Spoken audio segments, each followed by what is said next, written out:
अरे मोदी जी रोक लो, अपनी मोटरसाइकिल को रोक लो, कुछ तो बात बता दिया करो। अकेले ही अकेले नोट छाप रहे हो। अरे राहुल, अगर छाप रहा हूँ तो क्या हुआ, मेहनत नहीं कर रहा हूँ मैं दिन रात। अरे पहले तुम सब्जी का काम किया करते थे, लेकिन सब्जी का काम छोड़ के जैसी मुर्गी पालन का काम चालू किया, आज देखो तुम्हारे पास एक मोटरसाइकिल भी है और बहुत तगड़ा मुर्गी का स्टॉक भी है। भाई राहुल, मैंने तुम्हें अभी बताया नहीं, मेहनत और लगन का काम होता है। तुम भी मेहनत और लगन से काम करो, इसी तरीके से कामयाब हो गए। ये अखिलेश आ गया, मेरी कहानी अखिलेश से सुनो। अखिलेश से ही शुरू हुई थी मेरी कहानी। अरे रुको जरा, सबर अरे करो। कैसे मोदी जी, हमें भी बताओ। अखिलेश तुम बताओ, कैसे शुरू हुई थी मोदी जी की कहानी। अरे क्या बताऊं राहुल, पहले ये सब्जी का काम किया करते थे, ये तो तुम्हें पता ही है। मेरे पास मुर्गी थी, एक मुर्गी ने एक अंडा दिया, इन्होंने वो अंडा मुझसे खरीद लिया। बस फिर क्या था, उस अंडे से मुर्गी पैदा हुई, फिर उसने अंडे देना चालू कर दिए। इसी तरीके से फिर उन अंडों से मुर्गी निकली। इसी तरीके से होते होते इन पे हजारों मुर्गी हो गई और आज तो इन पे लाखों रुपया है। देख सकते हो, मोटरसाइकिल भी खरीद ली इन्होंने। सुनी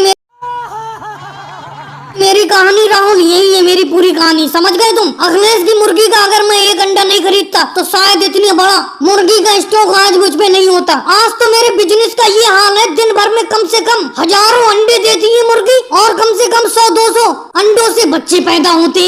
अरे योगी सर जी आ गए, आप लोगों ने भी बेफालतू में मुझे रोक लिया, अब ये और परेशान करेंगे मुझे। भाई मोदी जी बहुत तगड़ा बिजनेस बना लिया मुर्गी पालन का। अरे कुछ छींटे हमारे ऊपर भी मार दो अपनी कमाई की, बहुत कमाई कर रहे हो। मेरे हिसाब से हर दिन 10,000 रुपए की कमाई करते होगे। अरे कैसी बात करते हो योगी जी, आप हम पे कृपा कहाँ करते हो। अभी कुछ दिन पहले तो आपने मेरी मोटरसाइकिल का चालान काटा था और ऊपर से कह रहे हो कि हम कमाई का थोड़ा सा छींटा मार दिया करें आपको। वैसे मोदी जी मुझे आपका चालान काटना पड़ेगा ओवरलोड पे, आपकी कई सवारी हैं बैठी हुई मोटरसाइकिल पे। कैसी बात करती हूँ, अब मैं अकेला ही तो अपनी मोटरसाइकिल पे। और मोदी जी जो आपकी मोटरसाइकिल पे कम से कम 100 मुर्गी है, उनका क्या? अरे उनका भी तो चालान कटेगा। और भाई लोगों, वीडियो को लाइक करो, चैनल को सब्सक्राइब करो।